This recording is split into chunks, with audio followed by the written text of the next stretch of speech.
Hey guys, in this video, I'm going to cover how do you sustain a business during an economic downturn.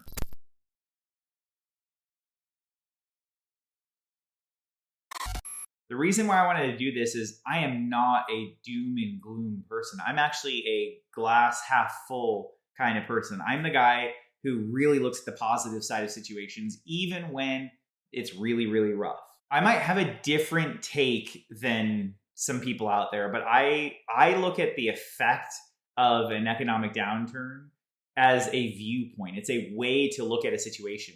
See, I'm not responsible for the currency of a country or the view of all banks of everything. Like, that's not something I actually control. That's not something that I am responsible for. What I am responsible for is my own business, my own life, my family, the people that I serve. And so even in times where it's rough, I look for the fact that there's an opportunity here where some people are losing, other people are gaining. And I want to be on the winning side. And so I look at it as an opportunity. And yes, it can be really horrible circumstances. I also believe that there's a positive side that can come from that. And that begins with you. It begins, it's begun with me in those situations. In 2008, I had a bunch of staff really concerned. Hey, are we going to survive? Are we going to be okay? And I said, look, guys, the only thing I can tell you is I'm not responsible for the currency of the United States of America. There are things that are way outside my control. What I can do is focus on what I can do today to grow this business, to grow this organization, to help more people, because our goal in our company is to help people. So that's what I can focus on. 2020 was the same thing, except it was totally unprecedented, everything that happened. And see, I remember the moment where the media is saying, oh, it's all doom and gloom, it's the end of the world, and we're all gonna, and I realized, yeah, it was a horrible circumstance for the whole planet. I mean, and for some people, it was really, really bad. Okay, I understand. What can I do about it, though, is the question I was asking myself. What can I do about this? You know what I can do? I can go out there and be more successful. I can go out there and help more people. And so what was I doing during 2020? I was reaching out to every single person, past customer, current customer. I was talking to them about what was going on in their lives, friends. What do you got going on? How can I help? And I was pushing on how can I help more.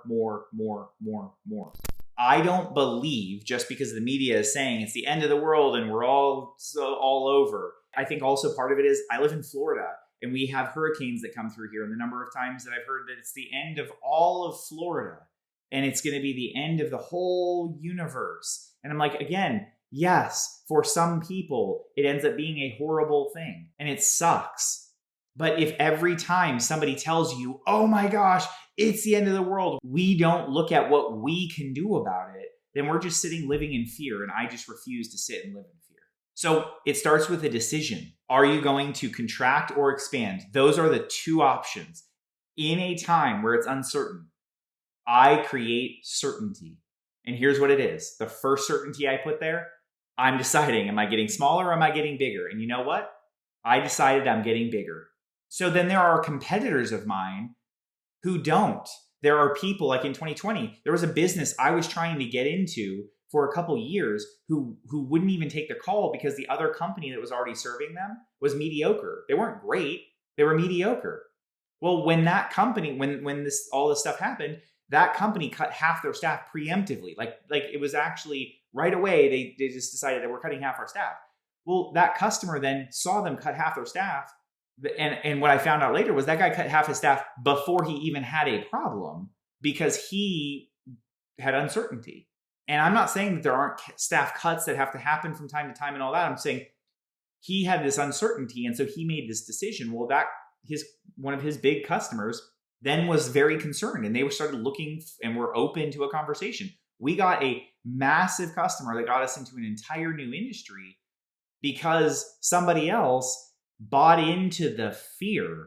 There's an opportunity. Money flows, guys. When somebody's losing it, somebody's gaining it. And I want to be on the gaining side of that. So it begins with the decision. And then following that, you need to go way above and beyond what you think you need to do in terms of reaching out to people, talking to people, communication of services.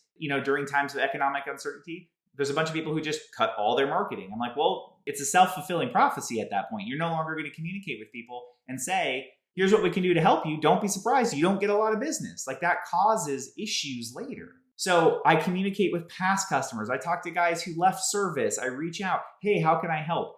And on the bonus, on the flip side, I look for ways that I can turn a competitor into a customer. I look for opportunities that a competitor, hey, is there a service I can do for them? Is there some part that I do they don't do that if I do actually benefits them, benefits me? I want to hear from you guys. Let me know in the comments, what have you done during times of economic uncertainty? And I will tell you, there are successful actions that you have done that have helped you do better in life, personally, professionally, and all of that during times of uncertainty like that. Let me know in the comments. I want to hear from you guys. Thank you so much. I'll see you guys in the next one.